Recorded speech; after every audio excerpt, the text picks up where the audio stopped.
Hello my dear student, welcome back to my new video. और आज की इस वीडियो में बच्चा हम बात करने वाले क्लास 10th सामाजिक विज्ञान 2024 का 50 महत्वपूर्ण इंपॉर्टेंट क्वेश्चंस के बारे में। इस वीडियो में हम बात करने वाले जो आपके बहुविकल्पी प्रश्न रहने वाले। बस ये पढ़ लो, इससे बाहर बेटा एक भी क्वेश्चन नहीं आएगा। हर एक क्वेश्चन 5 स्टार क्वेश्चन है। जी दोस्तों, 2024 के लिए ये सारे 5 स्टार क्वेश्चन है। इन एक भी क्वेश्चन इससे बाहर नहीं आएगा। बस आपको जो 50 क्वेश्चन बताने वाले बस वही पढ़ना है आपको, ठीक है। आज की इस वीडियो का फर्स्ट क्वेश्चन हमारा, फ्रांस में गणतंत्र की घोषणा किस वर्ष हुई? फ्रांस में गणतंत्र की घोषणा किस वर्ष हुई थी? वो 1848 ईस्वी में, ठीक है। 1848 ईस्वी में फ्रांस में गणतंत्र की स्थापना हुई थी, ठीक है। अगला आपका क्वेश्चन रहेगा, यंग इटली सोसाइटी का संस्थापक कौन था? तो यंग इटली सोसाइटी का जो संस्थापक था आपका मैथ्सनी था। कौन था दोस्तों? बच्चा मैथ्सनी आपका यंग इटली सोसाइटी का क्या था? संस्थापक रहा था। अगला क्वेश्चन आपका रहेगा थर्ड नंबर का, फ्रांसीसी क्रांति का प्रारंभ किस वर्ष? आपके फ्रांसीसी क्रांति का जो प्रारंभ हुआ था वो कब हुआ? 1788 में, 1789 में, 1790 में, 1787 में हुआ था। तो फ्रांसीसी क्रांति का जो प्रारंभ हुआ था वो 1789 ईस्वी में हुआ था। सारे क्वेश्चन 5 स्टार है, लिख कर ले लो यार। एक भी क्वेश्चन इससे बाहर आ जाए तो नाम बदल देना दोस्तों, क्योंकि हर एक क्वेश्चन 5 स्टार है, ठीक है। अगला क्वेश्चन है आपका, राष्ट्रवाद का प्रारंभ किस देश से हुआ? वह है, तो राष्ट्रवाद का बच्चा जो प्रारंभ हुआ था वो किस देश से हुआ था? जर्मनी से, इटली से, फ्रांस से और इंग्लैंड से। तो राष्ट्रवाद का जो प्रारंभ हुआ था वो फ्रांस से हुआ था। किससे हुआ था? फ्रांस से राष्ट्रवाद का प्रारंभ हुआ था, ठीक है। अगला क्वेश्चन है, जर्मनी का एकीकरण का श्रेय इनमें से किसको दिया जाता है? तो किसको दिया जाता है? जर्मनी का जो बच्चा एकीकरण हुआ था, ठीक है, जर्मनी का जो एकीकरण हुआ था उसका जो श्रेय है ओटो वन बिस्मार्क को दिया जाता है। किसको दिया जाता है? ओटो वन बिस्मार्क को जर्मनी के एकीकरण का श्रेय दिया जाता है। आपके 20 नंबर तो पक्का हो जाएंगे आज की इस वीडियो में सारे, क्योंकि जो ऑब्जेक्टिव क्वेश्चन है आपके वो सारे क्लियर हो जाएंगे। ओटो वन बिस्मार्क का संबंध किस देश से था? तो किससे है? जर्मनी से, ठीक है। किससे? क्योंकि दोस्तों ओटो वन बिस्मार्क को जर्मनी के एकीकरण का श्रेय दिया गया था। तो जर्मनी का जो एकीकरण किया था वो किसने किया था? ओटो वन बिस्मार्क ने किया था। इसलिए जो ओटो वन बिस्मार्क है इनका संबंध किस देश से है? जर्मनी से। किससे है भाई? जर्मनी से। अगला क्वेश्चन आपका रहेगा, 1789 में फ्रांस किस प्रकार का राज्य था? किस प्रकार का राज्य था? असमिति राज्य था या सीमित राजतंत्र था या असमित राजतंत्र था, प्रजातंत्र था, गणतंत्र था? तो 1789 में जो फ्रांस था वो असमित राजतंत्र था। क्या था? असमित राजतंत्र आपका था। अगला क्वेश्चन है 8 नंबर का आपका, महात्मा गांधी दक्षिण अफ्रीका से वापस कब लौटे? तो कब लौटे थे महात्मा गांधी दक्षिण अफ्रीका से? 1915 में, ठीक है। 1915 में महात्मा गांधी दक्षिण अफ्रीका से लौटे थे, ठीक है। अगला जो क्वेश्चन आपका रहेगा वो आपका अगला क्वेश्चन है दोस्तों, सविज्ञ अवज्ञा जो आंदोलन था, ठीक है, आंदोलन कब चलाया गया? तो कब चलाया गया था? 1930 में यह आंदोलन चलाया गया। बच्चा कब चलाया गया था? 1930 में यह आंदोलन चलाया गया था, ठीक है। अगला क्वेश्चन है आपका, हर एक क्वेश्चन 5 स्टार है। फिर से बोल रहे बच्चा, हर एक क्वेश्चन 5 स्टार है, नोट कर लेना। एक भी क्वेश्चन बाहर नहीं आएगा, लिख कर दे रहे हैं आपको, ठीक है। एक भी क्वेश्चन बाहर नहीं आएगा। असहयोग आंदोलन का मुख्य कारण क्या था? तो असहयोग जो आंदोलन हुआ था उसका जो प्रमुख कारण रहा था, मुख्य कारण था खिफायत आंदोलन। क्या हुआ था? खिफायत आंदोलन के कारण, असहयोग आंदोलन का प्रमुख जो कारण हुआ था वो खिफायत आंदोलन है। इसके कारण ही असहयोग आंदोलन हुआ था, ठीक है। चोरी चोरा कांड किस वर्ष घटित हुआ? तो चोरी चोरा कांड 1920, 21, 22, 25 में हुआ था। देखो यार, चोरी चोरा जो कांड था किस वर्ष घटित हुआ था? तो 1922 में, ठीक है। 1922 में चोरी चोरा कांड है वो घटित हुआ था। अगला क्वेश्चन है आपका 12वें नंबर का, हिंद स्वराज पुस्तक के लेखक कौन है? ठीक है, हिंद स्वराज जो पुस्तक है उसके लेखक सरदार वल्लभ भाई पटेल है या बाल गंगाधर तिलक है, महात्मा गांधी है, सुभाष चंद्र बोस है, ठीक है।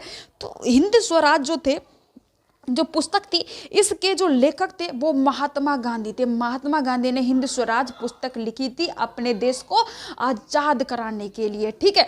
अगला क्वेश्चन है आपका, भारतीय राष्ट्रीय कांग्रेस की स्थापना कब हुई? तो भारतीय राष्ट्रीय जो कांग्रेस की जो स्थापना हुई थी बच्चा वो 1885 ईस्वी में हुई थी। कब हुई थी? 1885 ईस्वी में भारतीय राष्ट्रीय कांग्रेस की स्थापना हुई थी, ठीक है। अगला क्वेश्चन आपका रहेगा वो रहेगा स्वराज मेरा जन्म सिद्ध अधिकार है और मैं इसे लेकर रहूंगा। तो ये जो कथन है, स्वराज मेरा जन्म सिद्ध अधिकार है, मैं इसको लेकर रहूंगा, ये कथन किसका था?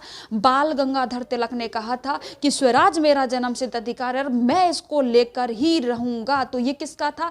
किसका था? बाल गंगाधर तिलक का था। ठीक है, अगला जो आपका क्वेश्चन रहेगा 15वें नंबर का, वो क्या रहेगा? महामंदी का प्रारंभ किस वर्ष हुआ? तो बच्चा महामंदी का जो प्रारंभ हुआ था 1929 में हुआ। कब हुआ? 1929 में महामंदी का प्रारंभ 1929 में हुआ था। अगला क्वेश्चन है संयुक्त राष्ट्र संघ का मुख्यालय कहाँ स्थित है? तो संयुक्त राष्ट्र जो संघ था, जो संयुक्त राष्ट्र संघ बनाया था, संयुक्त राष्ट्र संघ का जो मुख्यालय रखा गया था वो न्यूयॉर्क रखा गया था। क्या रखा गया था? न्यूयॉर्क रखा गया था। अगला क्वेश्चन है प्रथम विश्व युद्ध कब हुआ? ठीक है, जो प्रथम विश्व युद्ध हुआ था वो 1914 में हुआ था। और कब तक चला था अगर ये भी पूछा जाए तो 1918 तक चला था। ठीक है, प्रथम विश्व युद्ध कब हुआ था? तो 1914 में हुआ था। काफी लंबा समय तक ये चला भी था। 18वां क्वेश्चन है आपका, औद्योगिक क्रांति किस देश से प्रारंभ हुई थी? तो बच्चा औद्योगिक जो क्रांति थी वो किस देश से प्रारंभ हुई? इंग्लैंड से प्रारंभ हुई थी, क्योंकि वहां पर ही सबसे ज्यादा औद्योगिक काम होता था और वहीं से इस दिए क्रांति प्रारंभ हुई थी। ठीक है, अगला क्वेश्चन है मैनचेस्टर के उद्योगपति ने अपने कपड़ों के बंडल पर क्या लगाकर उन्हें बेचते थे? तो मैनचेस्टर के उद्योगपति थे, वो अपने कपड़ों पर एक लैब लगा देते थे। अपनी कंपनी का एक लैब होता था, वो लगाते थे और वही लगाकर वो क्या करते थे? मार्केट में उस बंडलों को बेचते थे। कपड़े के बंडल जो होते थे उनको बेचते थे। ठीक है, 20वें नंबर का क्वेश्चन है पुनः जागरण की शुरुआत किस देश में हुई? तो बच्चा पुनः जागरण जब हुआ था तो पुनः जागरण की जो शुरुआत हुई थी वो किस देश में हुई? इटली में हुई थी। कहाँ पर हुई थी बच्चा?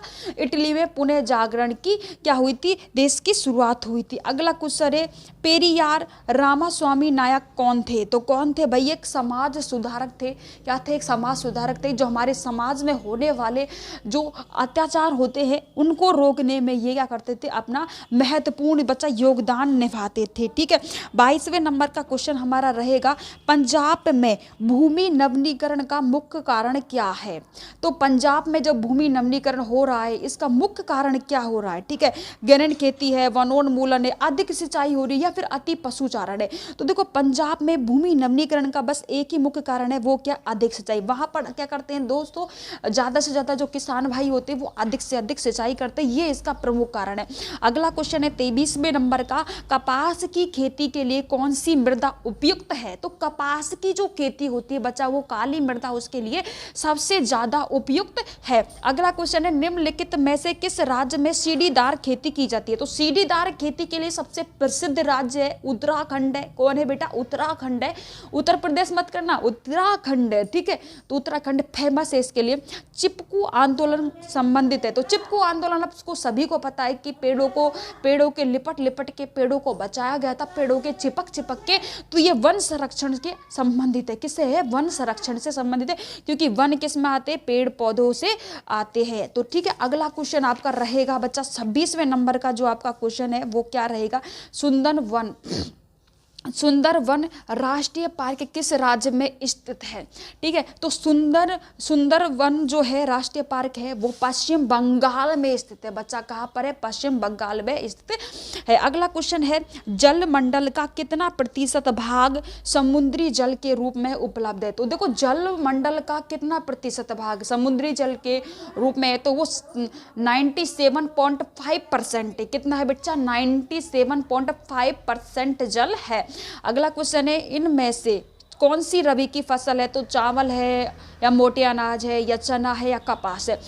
अब जो रबी की फसल वो होती है जो सर्दियों के टाइम बोई जाती है। अब सर्दियों के टाइम जैसे गेहूं है, चना है, सरसों है, ये सारी जो फसलें होती है वो क्या होती है? रबी की फसलें होती है। ठीक है, अगला क्वेश्चन है निम्नलिखित में से कौन सी एक रेशेदार फसल है? तो बच्चा रेशेदार फसल आपका कौन सा है वो आपको बताना। जूट, कॉफी, जौ, रबर। तो रेशेदार जो फसल होती है वो जूट क्या होती है बच्चा? रेशेदार फसल होती है। सारे क्वेश्चन 5 स्टार है, लिख कर ले लो यार, क्योंकि इनमें से एक भी क्वेश्चन आपको ऐसा नहीं है, हर एक क्वेश्चन इंपॉर्टेंट है, ये पढ़ लो। इसके अलावा कोई भी वीडियो देखने की जरूरत नहीं है, कोई भी चीज आपको पढ़ने की जरूरत नहीं, यही क्वेश्चन आएंगे। 100% नहीं यार, 200% की गारंटी है मेरी। ठीक है, अगला क्वेश्चन है कृत्रिम दहन कृषि यानी कि जूमिंग जो कृषि है वो निम्नलिखित में से किस राज्य में पाई जाती है। तो मिजोरम जो राज्य है, 5 स्टार क्वेश्चन है भाई, नोट कर लेना। जो कृत्रिम कृषि होती है, कृत्रिम दहन कृषि होती है, जूमिंग कृषि बोलते हैं इसको, मिजोरम राज्य में सर्वाधिक देखने को मिलती है। कहाँ मिलती है? मिजोरम जो राज्य है वहां पर सर्वाधिक देखने को मिलती है बच्चा, ठीक है। अगला क्वेश्चन है झारखंड में स्थित कोडरमा, ठीक है, झारखंड में स्थित कोडरमा निम्नलिखित में से किस राज्य किस खनिज का अग्रणी उत्पादक है। तो झारखंड में जो कोडरमा स्थान है आपका, ठीक है, वो निम्नलिखित में से किस खनिज के लिए अग्रणी उत्पादक है। तो अभ्रक के लिए। कहाँ इसके लिए बच्चा?